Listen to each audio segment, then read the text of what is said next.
Good morning, everyone. My name is Lynn. I chair the General Education Department here at Hutchin College. It's absolutely my honor to be speaking with y'all, some of the best young filmmakers in the world. It's my pleasure to get to teach you an absolutely core skill for storytellers, so I hope this serves you well. So give me a moment, I'm going to share my screen.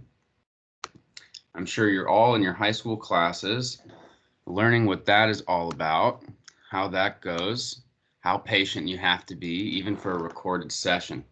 All right, so here we go.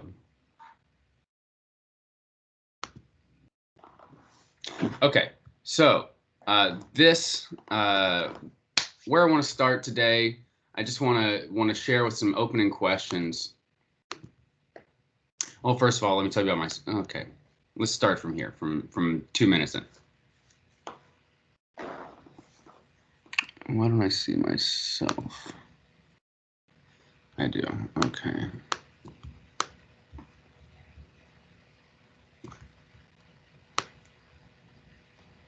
Okay.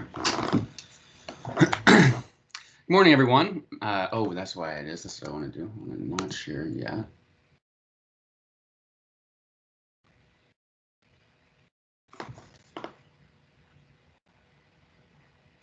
Good morning, everyone. My name is Lynn. Good morning, everyone. My name is Lynn. I chair the General Education Department here at Hutchin College, where we put a major emphasis on myth and story. I'm also the editor of The Skeleton's Key to the Hero of the Thousand Faces for the Joseph Campbell Foundation. We're going to talk about what the Hero of the Thousand Faces is, and you'll learn a little bit more about Hutchin College. First, let me share my screen with you. I'm sure you're all doing this in your classrooms in high school. Here we are. First I want to say it's an absolute pleasure to be here with y'all today or tomorrow or whenever this recorded session plays. I know y'all are some of the best high school filmmakers in the world, best young filmmakers in the world. It's absolutely a pleasure and an honor to be speaking with y'all today. So where I want to start is just this standard Hollywood legend that we all, maybe you've been told this legend before. So one of Hollywood's great legends is the relationship between George Lucas and the famed mythologist Joseph Campbell. As the story goes, his theory, known as the hero's journey, had a major influence on the young director, who joked that he'd still be writing Star Wars to this day had he not found Joseph Campbell's book, The Hero with a Thousand Faces. The hero's journey had already inspired songs by Jim Morrison of The Doors, The Grateful Dead, Jerry Garcia, and Bob Dylan. It would go on to become one of the absolute pillars of Hollywood storytelling. The question that I want us to address today is why? Why do so many artists and storytellers read this book? So why, by the way, even just in the last several years, have his quotes appeared on Superman's chest in Kryptonian? And why have they appeared on Wonder Woman's sword? His words, Joseph Campbell's words, his quotes. Why did Joseph Gordon-Levitt refer to him as his intellectual influence in Snowden? Why did Snowden refer to Joseph Campbell as an intellectual influence? Why does Michael Bay quote his work in 13 Hours? Why does Ed Catmull, the co-founder of Pixar, recommend his book? Why do you find Nolan and Favreau referring to him? Actually,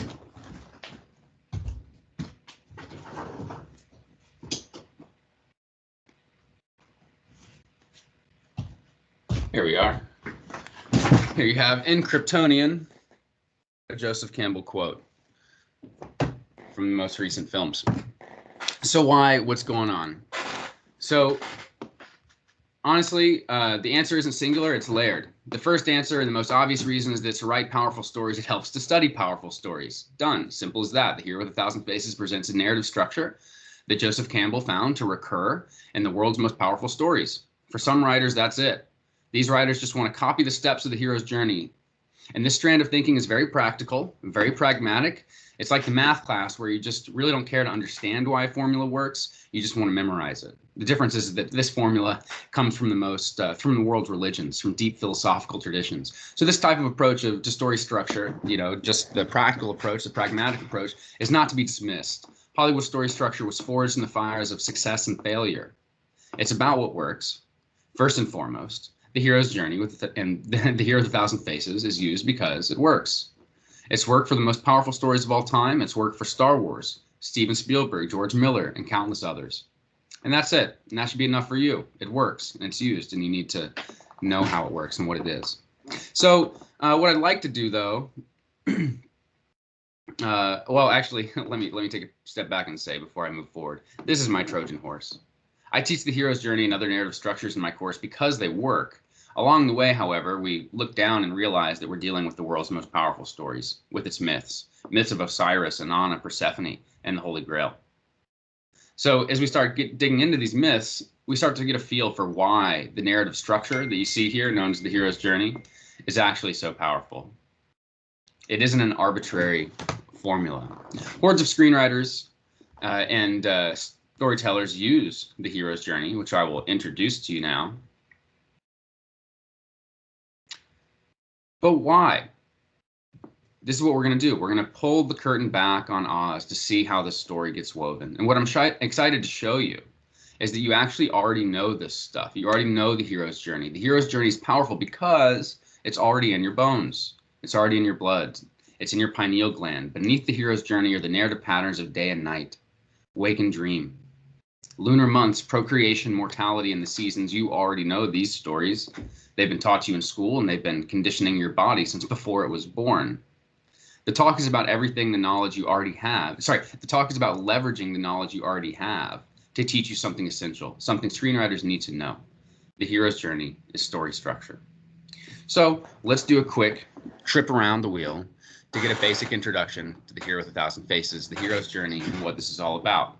From here, we're going to keep pulling back layers and looking deeper and deeper. Okay, so let's start here with the hero's journey. This diagram is pulled from Hero with 1,000 Faces. I've just made some slight adjustments. Here you're in an interactive slide that I use for my class. I'm experimenting with my class. You know, this new internet teaching stuff is something I'm getting used to. Even this talk is a little odd and new for me. So what I've set up, though, is you can click on Call to Adventure and read a little bit about Call to Adventure. Right? You can click on these different pieces and read a little bit about them. And this is just one of the ways I've tried to make this class intuitive. I'm consistently focused on making this stuff learnable, approachable, and I want to use the new tools, and this happens to be one of my favorite ones. So you can click on the steps of the journey. I'm going to see if that's okay with me, for me to share this. Really, I ought to check with the Joseph Campbell Foundation before I do. But as I mentioned, I'm working for the Joseph Campbell Foundation, which preserves his legacy, to put together the study guide for the hero's journey for the Hero with 1,000 Faces. So their hope is that they'd like to share what I put together with teachers around the world. And so I'm just playing with some tools. We'll see if we get to use them. I'll see if I can share this one with you. But I'm loving it because here we have the interactive steps that don't just give you the words, but also will give you the quotes. So let's do that. Let's give it a look. Let's give it a start. So according to Joseph Campbell, the character starts at home. They start in a place of common day, normality. Everything is normal. Everything goes is a kind of routine plan. There's comfort. And we're going to need to take our character and yank them out of this comfort zone. But before we take the character out of the comfort zone, before that call to adventure, before that inciting incident, we need to establish their normality. This is their baseline. So we need to establish their baseline world so that we can have a more interesting world that we enter into, right? We start out in the farm, and then we go to Oz. We start out, in the meadow, and then we go to Wonderland. We start out in the nursery, and then we go to Neverland, right? We start out in a school, and then we go to Fantasia. So we want to start out in a normal world that's comfortable, but really this character at this point, they're not a hero yet. It's pretty boring if they're already a hero. A character that doesn't need to grow and transform is not a character of interest to the hero's journey. And let me pause on this before we start going around this loop to say the biggest misinterpretation of the hero's journey is that it's something that reinforces what you might call the hero complex. Heroes don't become bigger heroes by the end of the hero's journey. In fact, they have to deflate. To achieve the journey, to complete the journey, you really need to give up that heroic, I'm the hero, I will save the world, I'm the good guy. That kind of thing is going to have to die down here in the ordeal so that the hero can put themselves in service to something greater. So that's one of the most important things, is the hero's journey does not inflate the hero complex. What happens is some Hollywood movies don't like to deal with the hero having to go through that much pain and that much trauma, to have to die and be, resurrected, to have to actually confront their own egoism. Maybe the writer of that story didn't confront their own egoism, but either way, you can, if you have the character continue this journey without deconstructing their own ego, without reflecting on their pompous, inflated heroism, then you will get the wrong thing. Then by the end, when they complete the great heroic task, but they still haven't checked their ego, now they are inflated egos. Don't write those stories. It just leads to more criticism of the hero with 1,000 faces and the hero's journey, and it's always misguided. And it's not helpful for our culture. It's not helpful for people to see these types of stories. Show us stories that deconstruct, where our heroes reflect on themselves and grow and learn to put themselves in service to something else. So that's one of the biggest misconceptions. Another thing that I want to talk about. So we start out in the world of common day, the normal world. This is the world, this is the status quo, you might say, as Joseph Campbell would refer to it that way. Of course, we get status quo. We all think about status quo because of Karl Marx. This is where we start, and we need a revolution from the status quo, because the status quo is stuck, stilted, boring, maybe even tyrannical. And so the hero's journey should be seen as a narrative of revolution, a narrative of reformation, a narrative of transforming the status quo. You're an artist. Your responsibility is to know the status quo and respond to it and do something and participate in your world. This is a formula for responding to the status quo and moving people, changing people. You're going to have your characters start embedded in a status quo. They're going to transform to the point where they're ultimately ready to subvert and change that status quo. So let's give it a look. Let's look at an example of common day.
Okay, so what you saw here, of course, is an establishment of a normal world. We're going to totally subvert what's going on here, but everyone smile, right? Not just everyone smile, but,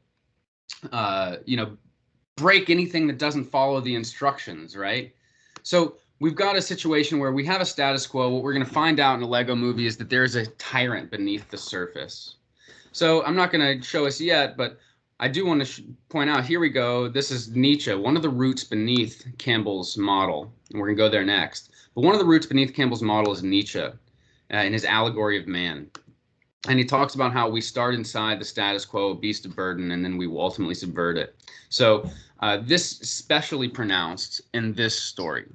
We have a kind of status quo tyrant, a tyrant reinforcing the status quo, the common day, the normal world. But this is what we all live in, this kind of thing, right? We all have a, smile say you're happy when someone asks, watch the popular shows, don't ask the questions no one asks, don't go outside, don't color outside the lines, don't design something you're not supposed to do. This is a normal world. And when I say normal, I mean like regress to the normality, right? Typically, this is a world where they're repressing something. So when we look at another layer of the journey, we're going to look at Jungian individuation. And Jungian individuation, for Jung, this is a journey through the psyche. This is a journey from the persona, which is that surface self, into the deepest self, where you'll integrate more than, basically his perspective is that you don't live all that you are. You're not aware of all that you are.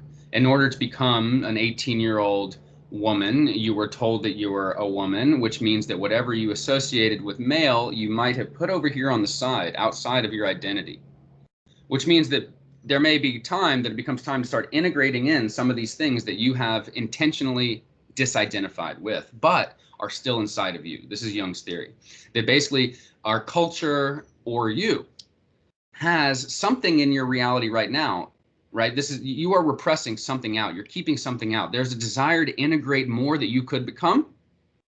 A culture has a desire to integrate more than it could become, but we're repressing it. We're keeping it out, right? Luke wants to go on a journey, but we repress it and we keep it out, right? So this is where we're going to go. So after we set up the normal world, after we kind of set up that there's some need for change that's being repressed in the character, in the world, we need to disrupt this repression. We need to disrupt this oppression. We need to break the status quo, the egg, just enough to get our story rolling. This is when we get to the call to adventure. The call to adventure is exactly as it sounds, a call to adventure. Somebody shows up and invites you. So for example, Percival the Grail Knight runs into the Knights of Arthur. And the Knights of Arthur say, you've got to come to Arthur's court. Simple as that, call to adventure, right? A herald, somebody shows up and invites. So let's look at an example here.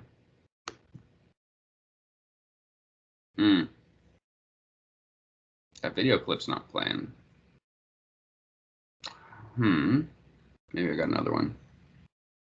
I don't have all these loaded up. I'm kind of cheating, pretending like they all work. Maybe I've got one in here. That's not right. There we go. Oh, great. Fantastic. Okay.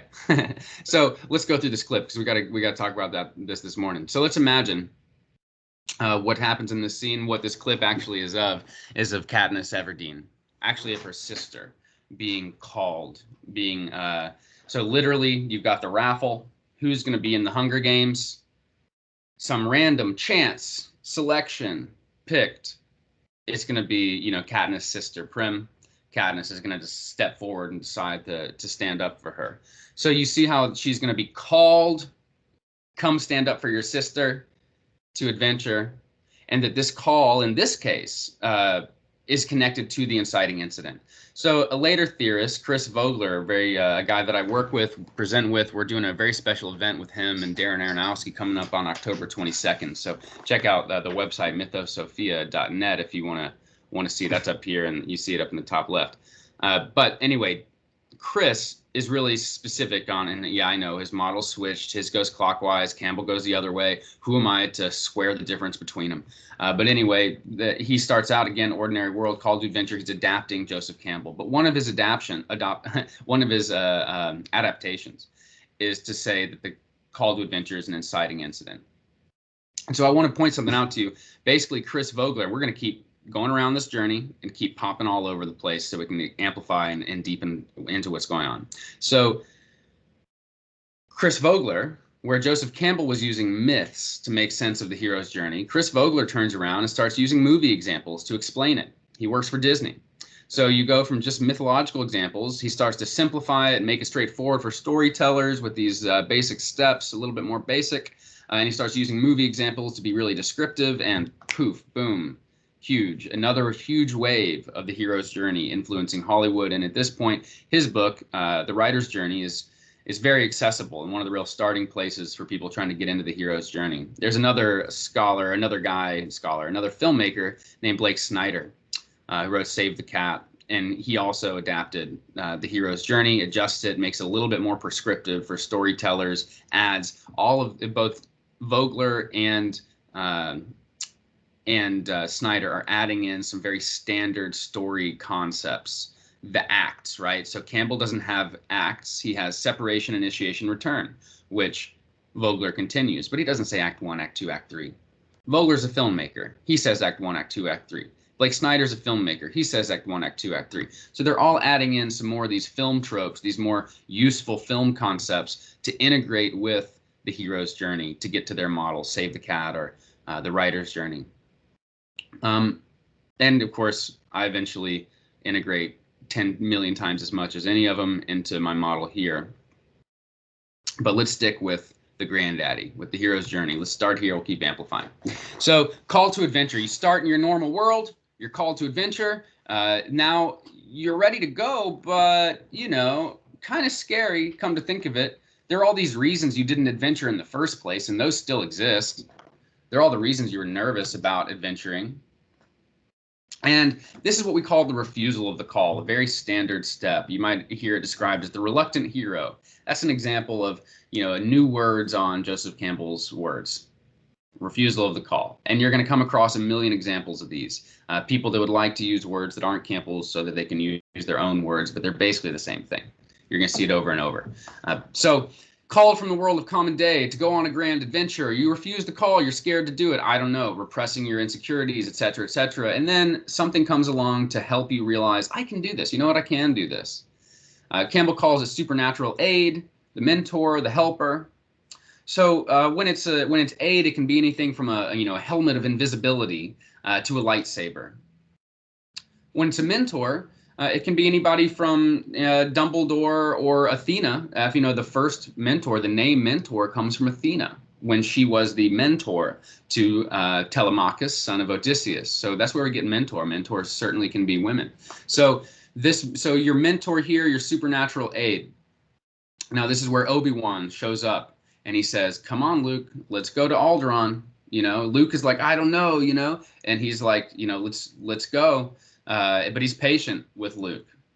Of course, what's going to happen to Luke is that his home is going to be destroyed and he's going to be forced forward. So that can be, that's one of the options there. But one of the real points is that the helper, the mentor, this is a mythological concept, remember. So the mentor actually comes from the other world, this world of adventure, from the galaxy, right?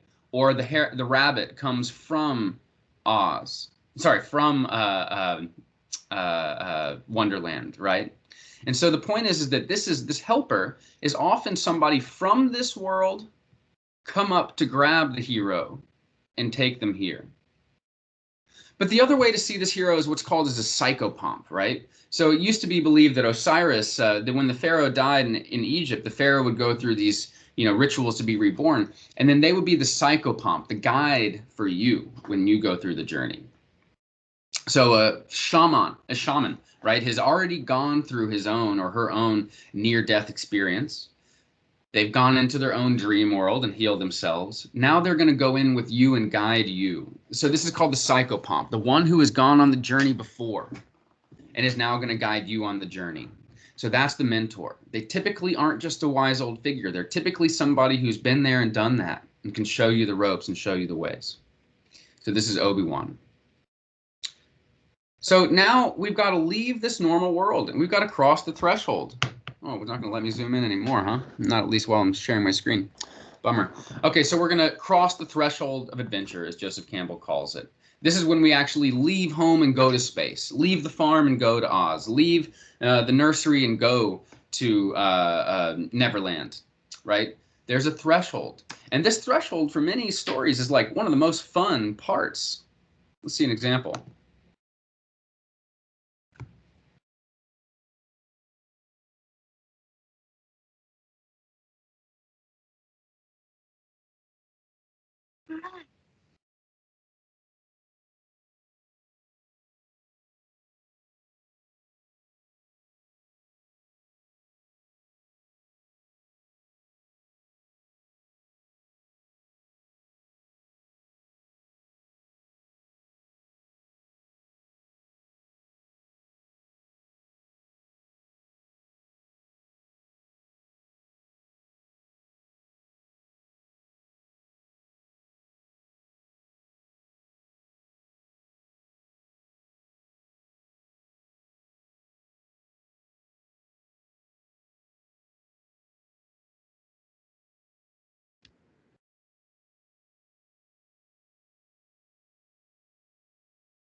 Okay, so here we have, of course, a crossing of the threshold. And notice how fun this is, right? Notice that these are some of the richest moments. This is when we go through the wardrobe into Narnia. This is when we go through the mirror with Neo. These are incredibly exciting, visually exciting parts of a story where you go from one world to the next through the phone, whatever it is, down a rabbit hole.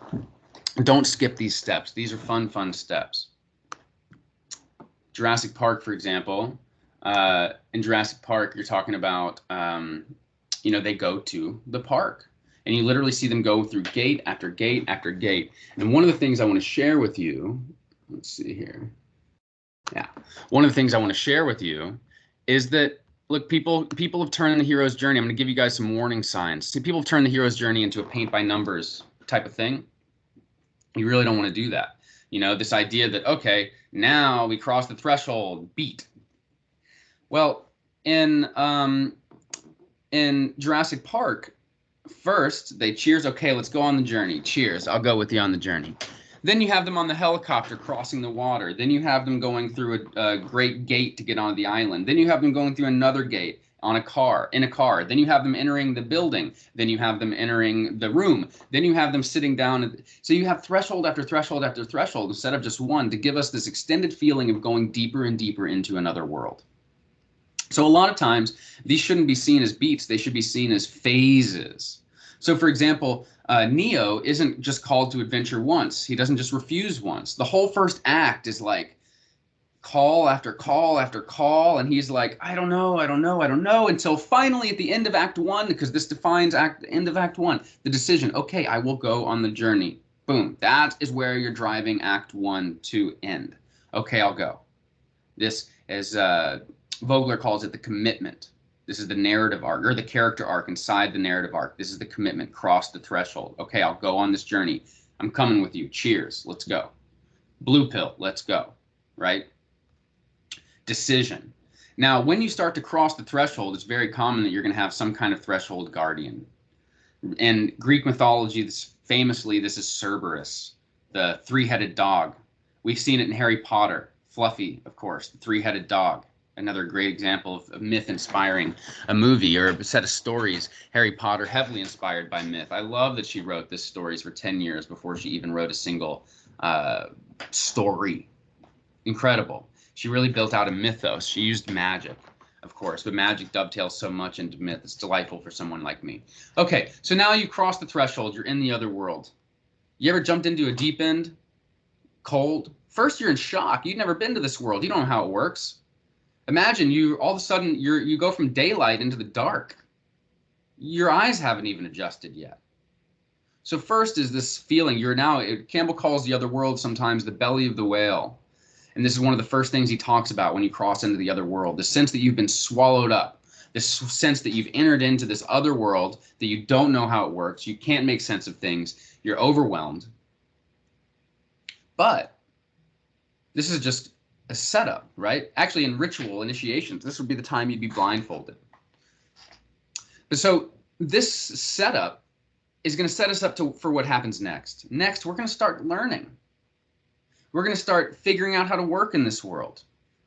We're going to start becoming who we're really meant to become. We left home to become. We left ourselves as we were. We got outside of our personas to go deeper into ourselves, to integrate something special into ourselves, to integrate and initiate into who we're meant to be.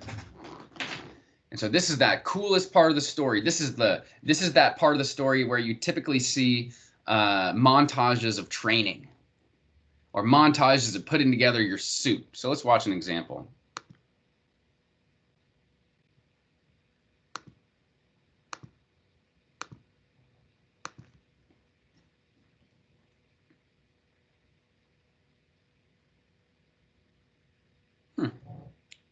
Wrong one. Let's try that.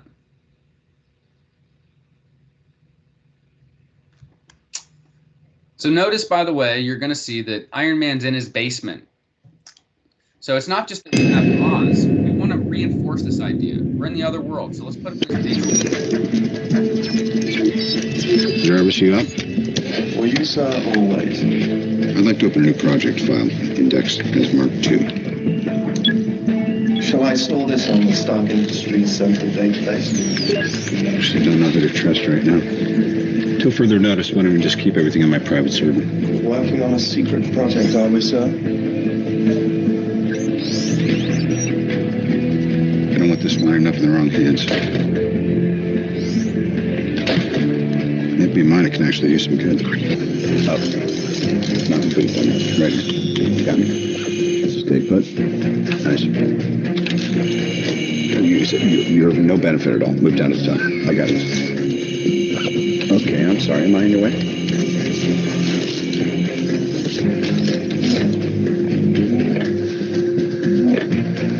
Awesome. Screw it. Don't even look. You are a tragedy.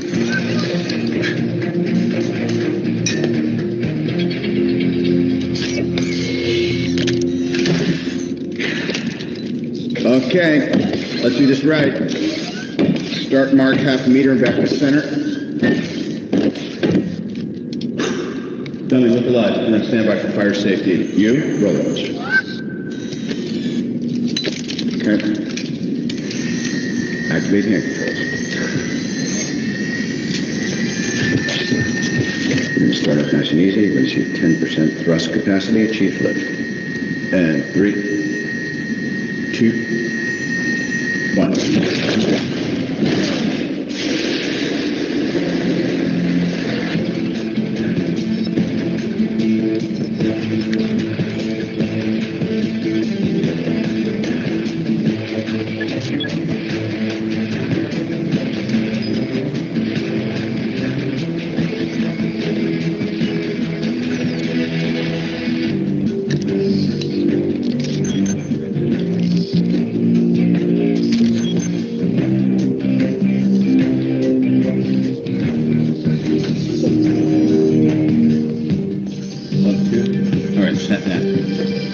Buzzing you. Did you hear the intercom? Yeah, everything's what? Obadiah's upstairs. Great, I'll be right up. His home. I thought you said you were done making weapons. It is. This is a flight stabilizer. It's completely.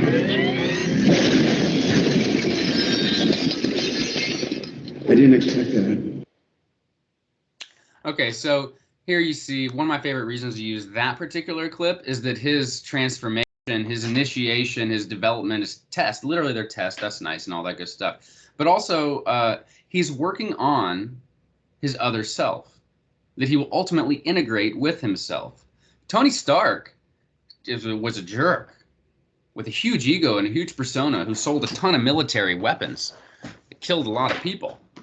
He needed that to be disrupted, and it was with that huge, his big event. He, gets thrown into a cave, etc. That's his kind of inciting incident in Call to Adventure when and actually the Call to Adventure in some ways is realizing that he sold these weapons that have done so much damage, right? This is when he's like, holy shit, I got to change. I got to change who I am. I got to change what I'm doing. And so the Iron Man represents the other self that he's going to integrate, this new self that he's going to explore. And so in this part of the story, we're literally building the new self.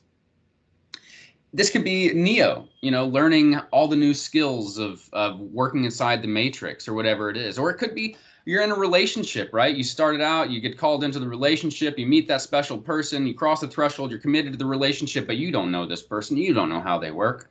But over time, early on, you're going to learn. You're going to figure it out. You're going to acclimate to their waters. You're going to build a new part of yourself that's able to meet this person.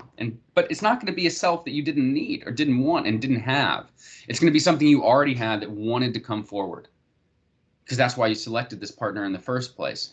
This partner is going to bring forward some part of you that was being repressed, that was beneath this threshold, that wasn't in your ego persona consciousness, but that was being repressed down into your shadow, into your unconscious. So now you're going to integrate this other part of yourself. And in this case, Iron Man integrates other parts of himself in the form of an actual other self with Iron Man. Incredible. So I'm going to jump over here real quick because Campbell actually doesn't add a lot of detail after this test. And he calls it, by the way, the road of trials is another description he uses of this. The road of trials. So we think of the yellow brick road, right? And on this road of trials, you have tests and you meet helpers. They're tests and helpers. This diagram's a little bit confusing. Tests and helpers both happen on the road of trials. It's not exactly one after the other. And Campbell didn't write this diagram or draw this diagram, so it's not a perfect thing. But here we have, for example, with The Wizard of Oz, Dorothy goes through a series of tests with each person she meets on the road. She has a new test and will integrate a new helper. And you'll remember, by the way, that each one of these helpers is somebody that she knew on the farm, that she's now dreaming into Oz, into these roles. So you can see that inside the story, we're inside of her mind. This whole story is inside of her mind. And I want to pause to say this. Imagine your story is existing in the mind of one dreamer. Your audience is one person. It's all got to fit in one mind for an audience member. And just like a dream fits in your one mind. And imagine your story now as a story that is one mind. And now imagine the different characters are like different parts of you. That's what's going on in The Wizard of Oz. The Scarecrow talking to the Tin Man, that's her own parts of her own self talking to one another. So when the Scarecrow finds his brain, when the lion finds his courage, this is her finding her brain and her courage, because these characters are in her psyche. They represent a part of her. So she's going to integrate these characters into herself and grow. So by the time she leaves her dream will have helped her transform. She'll have integrated these parts into herself. So remember to treat a story as one dream. Okay, so we go through this road of trials. Now I want to use, look down here. Actually, I'm going to have to skip most. So it gets more sophisticated. People do more stuff. Okay, so Blake Snyder points to this as the part of the story he calls fun and games. This is when you have a lot of trailer moments. This is the first half of Act 2. Okay, so the second half of Act 2 is not something I think it's a little bit confusing and wobbly with Campbell and Vogler even and what's going on, you know. And so I'm just going to keep it simple and say that the stretch between the midpoint and the end of Act 2, we're going to call the ordeal. Sometimes the ordeal happens a little bit later into Act 2, but let's keep it from getting too complicated. So before we get there, though, the midpoint, and this isn't something Campbell talks about, but I think we should discuss it real quickly. So the midpoint is typically a place where the character, up until now, you saw Iron Man working at his shop, you know, Neo learning how to do cool stuff, Luke learning how to do cool stuff, right? Dorothy just on the road. We're not focused on the plot, though. What about the Wicked Witch? What about the Death Star? So the midpoint is when normally something happens and yanks us back to the main plot. It's going to yank us out of this development of the hero and yank that hero back to the main focus of the story. So Luke is cultivating and developing, and now all of a sudden, oh, and by the way, the midpoint's often a big surprise, often a twist of some kind. The plan, they left to go on a journey with a plan in mind. The midpoint typically is when that plan goes wrong. So for example, you know, Neo, you are the one. I'm sorry, Neo, you're not the one. Luke, we're going to go save Leia from Alderaan. And then they get there and Alderaan's been destroyed. It's exploded. The other thing is that up till now, the character was like, will I or won't I, you know? They're exploring their own agency. And then they choose, okay, I will. I can be the hero. I'll go on this journey. I can do this thing, right? Typically, not always. But at the midpoint is where the agency runs dry, where whatever their plan was for how this is going to go starts really getting thrown off. So this is when, as Snyder describes, the bad guys close in, all is lost, it leads into the dark night of the soul and all that good stuff, right? I'm actually, so this is all going to lead up to the ordeal. And as Campbell talks about with the ordeal is where we unify our opposites. That's what the sacred marriage represents. So the two opposites, so the former self and the new self are going to have to be unified.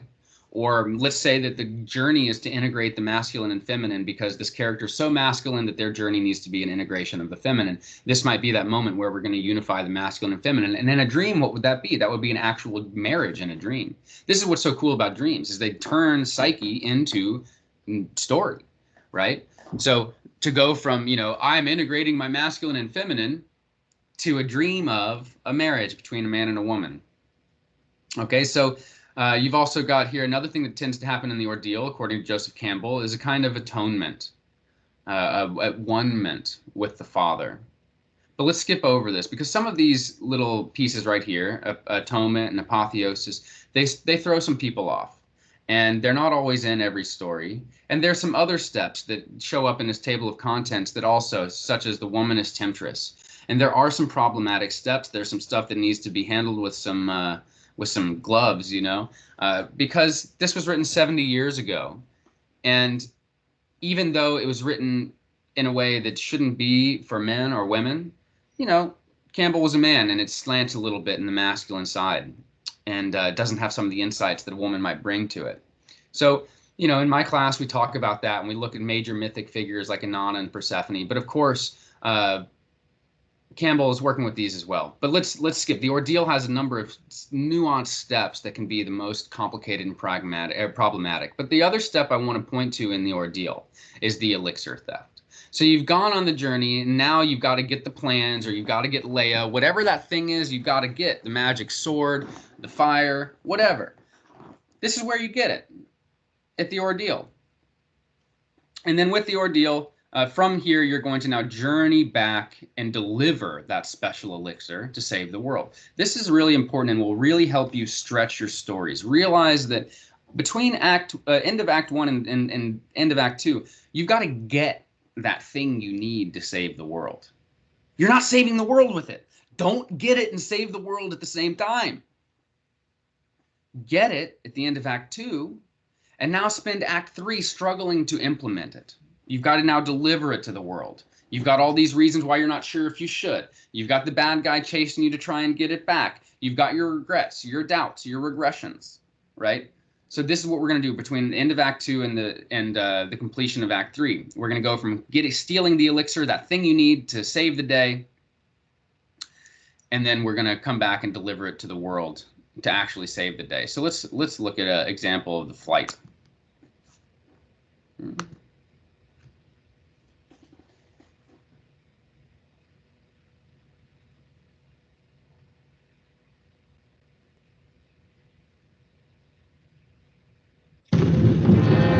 Cannot pass! Get out!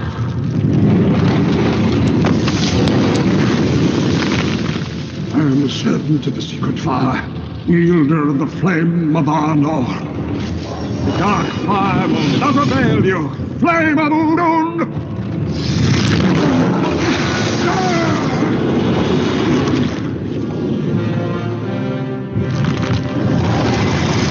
Go back to the shadow.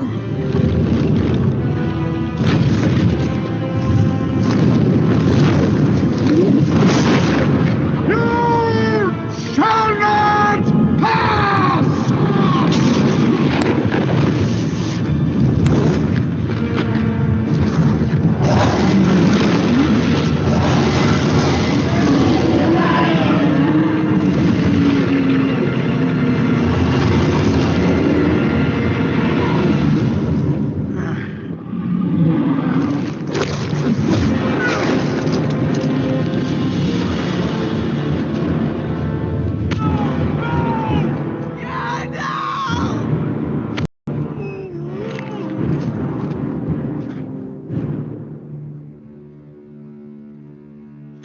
Fools.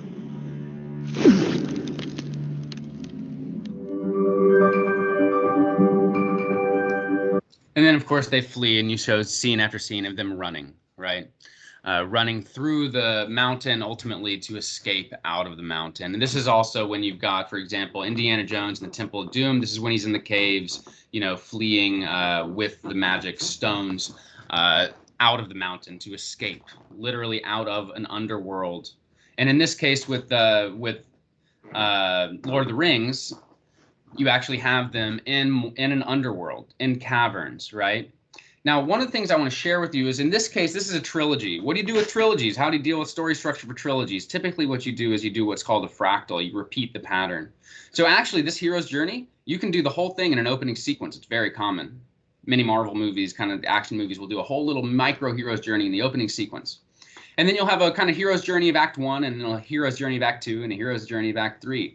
kind of fractal, layered on top of the larger hero's journey. We do the same thing with trilogies, where the trilogy is a larger, 3-part story, 3-act story. And then we have each individual story we need to go through the journey and have the coherent arc. So in this case, we have a trilogy, and we know that the real elixir that we're really going to deliver is going to be this ring. We're going to deliver it into Mount Doom. So let's look at, I want to show you something else. So where are we? We're in this scene that you just saw. We're in the bottom of an underworld, right? We're in an abyss, and he's actually going to go even deeper into an abyss. And there's this fight between Gandalf, who's this fire-carrying figure. You might see him as a Promethean figure, as a sage, mentor, and advisor who carries a symbol that is the fire stick. A fire stick symbolizes knowledge and wisdom, whether it's the lightsaber or the fire of Prometheus or the fiery staff of Gandalf. But what I want to show you here is that this standoff at the bottom, where we get to the bottom and then we need to steal the light, and we have this conflict of the light. What's really going on here? So before we get to the end of this, I want to show you guys some deeper layers, right? So we talked about these theories. So Frobenius, he believes that what's going on is that in certain stories, so Frobenius is interested in the stories where whales swallow people. Hercules gets swallowed, and Pinocchio gets swallowed, right? Jonah gets swallowed by the whale. And there are all these stories all over the world of people getting swallowed by whales. And this is one of the big things that comparative mythologists do. They're like, okay, there are a bunch of flood myths, a bunch of creation myths, a bunch of getting swallowed by whales myths, a bunch of heroes' journeys. Let's look at them all next to each other and see what's consistent. Campbell, generation later, is like, okay, what are all these people saying about Knightsea journeys? What are all these people saying about the transformation of the self? What are all these people saying about ritual transformation? And so he's looking at theories of transformation as he's looking at myths of journeys, and he's overlaying these theories of transformation on these mythic journeys to see the kind of essence of what this transformation, what this journey is really about. And so in this case, what Frobenius figures out with the whale myth is that the whale swallows the person at sunset. And then always at the bottom, there's some kind of theft, either a burning of the hair or some kind of theft of fire. Hercules' hair burns off. Theft of fire, like with Pinocchio, theft of a little heart of the whale. And this is, according to him, well, then the whale swims to yonder shore. They cut their way out with the fire. So what he believes is that this is the story of the sunset and the sunrise, the story of the sun at night that goes down, is swallowed into the underworld, and then comes back out, right? The light comes back out. So we are swallowed, cross into the threshold, we are devoured, we go on this Knightsea journey, and then we steal the fire. And this represents an important moment. We go from midnight, from 11:59 p.m., where it's getting darker still, to 12:01 a.m., where light is starting to come back. This transition from everything going darker to light starting to go back is everything. This is your transition from the end of Act 2 to the beginning of Act 3. Everything's going dark. The dark moment. Dark Night of the Soul is the reference that Blake Snyder makes to a monk talking about Dark Night of the Soul. And the idea of the Dark Night of the Soul is that only when things are the absolute worst does pop, that insight come. When we look at this from the perspective of meditation or asceticism or Buddhism, it's only when you're fully empty can that divine spark come through. It's only when you are out of the way, only when the hero's ego is dead, can that special spark come. That new spark that's gonna give us a new life, a new idea, a new insight, only from the bottom. But like, where does that come from? Is that because, the sun?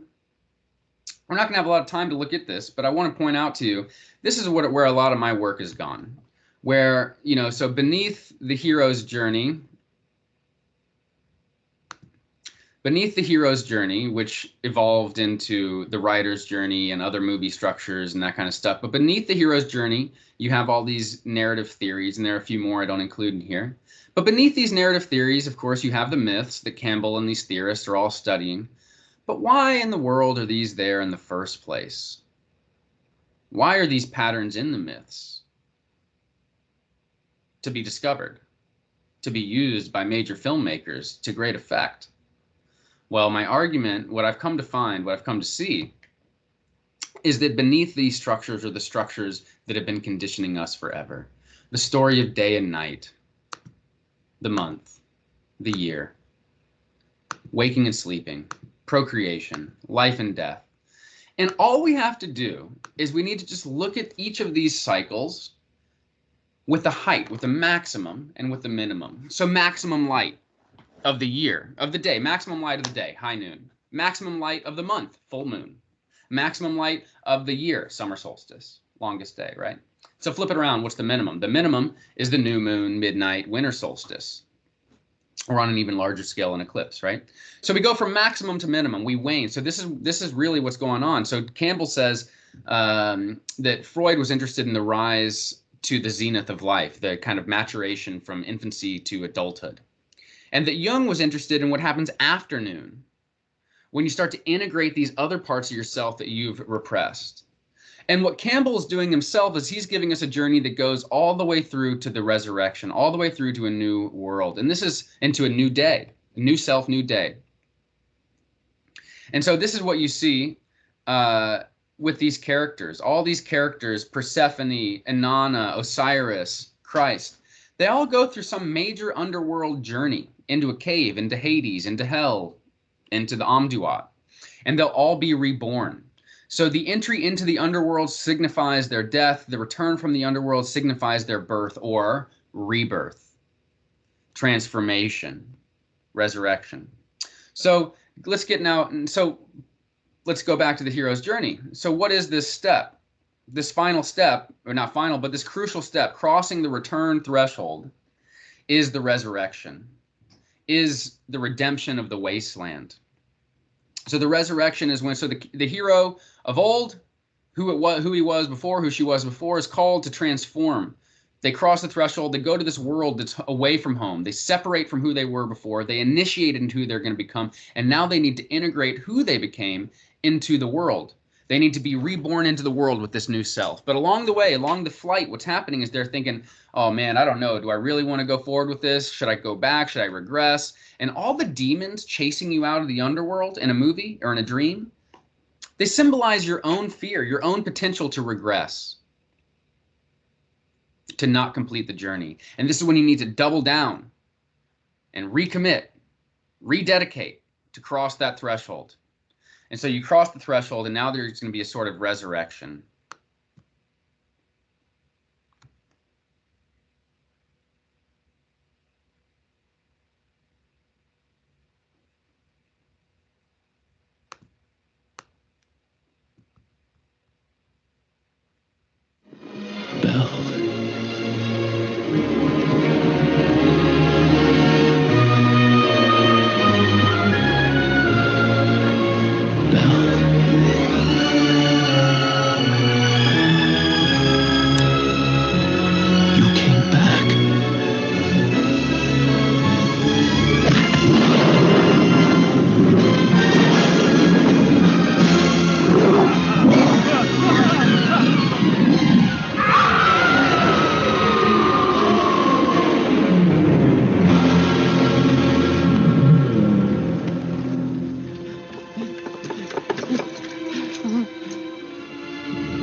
At least I got to see you one last time.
It's me.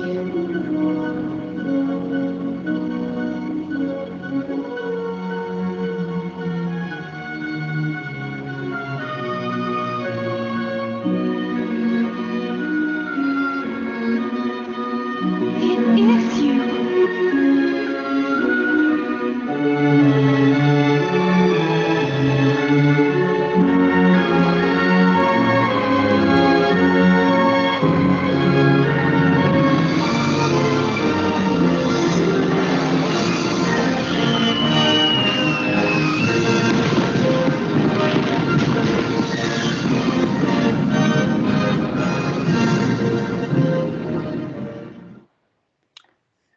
Absolutely incredible climax. So what you see, of course, is we cross the return threshold. We actually have a precipice scene, and you'd be like, "Oh, precipice. Maybe that's just coincidental." But go back and watch a few more Disney movies, like Sleeping Beauty, and you see him repeat the same trope where there's this struggle at the precipice, representing this return threshold. So there's this fight at the return threshold with the primary obstacle, which in this case is Gaston. So we defeat the primary enemy. We cross the return threshold.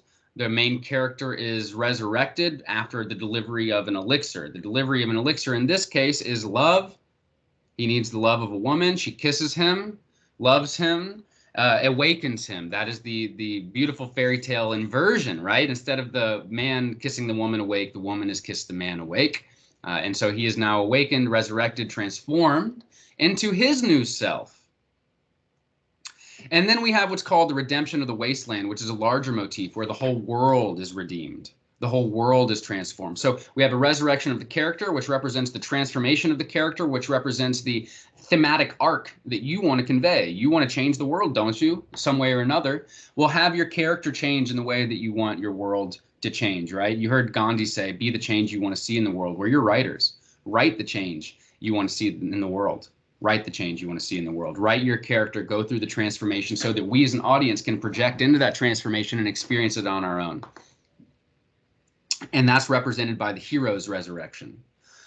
The redemption of the wasteland represents a collective transformation. The whole world has been transformed by this arc. And you want the arcs to be the same if you can, right? The transformation of the wasteland is an echo, is a reinforcing of the resurrection and transformation of the character. Because remember, the world is still character psyche. So the elixir, this actually is a little bit confusing in the diagram, but really it's about delivering the elixir across the threshold.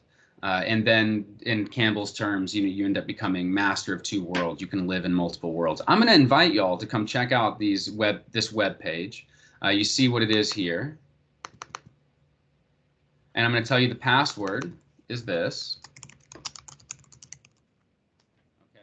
And if you go to the website, you'll also get an invitation. You can also find a place to sign up for an event with Chris and Darren Aronofsky. But more importantly, I would love for y'all to dig into this stuff and see where there's some slight differences between them. So before we end, I just want to take us back up here, back to some of these stories, right? This is where when Persephone returns, spring comes, right? So we see the whole world transform with her return. So this is what I'm looking at in these diagrams, where the return of sunrise, right?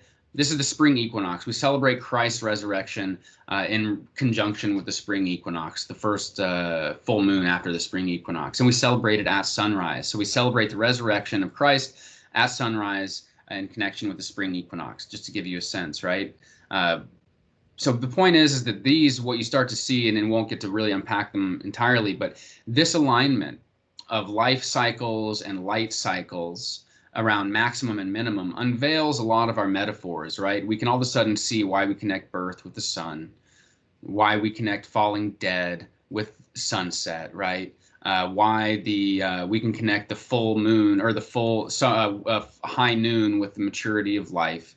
These all start to, why we can connect sex, pollination with the sunset, right? Which is penetrating the earth as it goes down below the horizon, right? So the point is we start to unveil a lot of these metaphors by looking at how these line up. But more importantly, these are the consistent journeys. You already know the journey of being born, becoming an adult, dying, going to the underworld, maybe being reborn. That'd be cool. You know these journeys. You know the journey of waking up, coming to consciousness, falling asleep, and dreaming. You know the journey of sunrise, noon, sunset, midnight, of the moon waxing to full and empty. So when you get to the dark night of the soul down here at the end of Act 2, don't need to remember some random term. You don't need to remember Blake Snyder's model. Get in touch with yourself. You already know this story. You know that the moon wanes to absolutely empty at the bottom, and that midnight takes us to darkness, and that the winter solstice is the darkest time of the year. That's why it's the dark night of the soul. Not why, but this is why it lines up in this place in this story, right? This is a narrative pattern that's not just in our movies. It's not just in our theories. It's not just in our myths. It's not just in our fairy tales. It's not just in our dreams. It's in our bones. It's in our world. These are the stories. These are the narrative patterns that have been conditioning us since before we were born. Day and night. That exists everywhere that a planet spins and circles a sun. There's day and night. Everywhere there is fluid, there are lunar tides, right? So these are cycles that happen, solstices happen across the universe. If there is life, it might follow these patterns. But as far as these celestial light cycles, these are universal. These life cycles, these have all been happening since before even humans before we'd even evolved to the point of humanity, right? So the point is these rhythms, these natural narrative cycles of the day and of the body, these narratives are the ones that are deeply embedded in us. We're born from these narratives. So is it any surprise that by the time we start writing our myths are following the narratives of the sun and the moon and of our bodies? Not linearly, by the way, not one for one. They're following a meta-narrative of transformation, of inner growth and inner transformation that they can project onto all these different metaphors of the sun, the moon, sexuality, menstruation, etc., etc. So it's no surprise, of course, that we go from the world's most powerful, or the narrative structures that are structuring us, to the myths that are structured by the same narrative patterns, theories that are born right out of them. And ultimately we get to these models of the hero's journey, writer's journey, and other movie structures. And now here's my effort to try and pull them all together and do as simple a version of as much stuff as I possibly can. But the point is, you already know these stories. And if you can remember these, when you get thrown a million tons of different theories, this will help you stay anchored.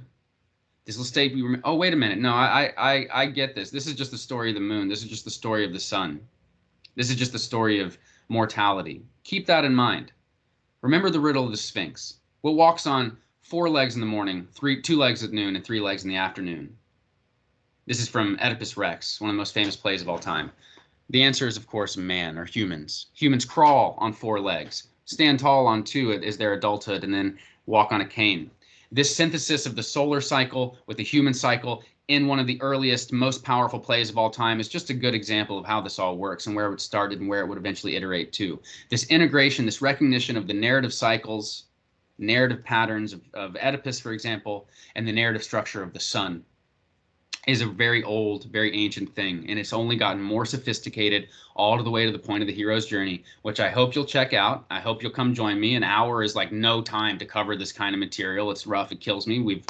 But we've been able to bounce around and cover a lot of interesting thoughts. So I hope you learned a lot today. I hope you'll come learn more with me later, or if you don't, I hope you'll keep this stuff in mind. It's been an absolute pleasure, joy, delight.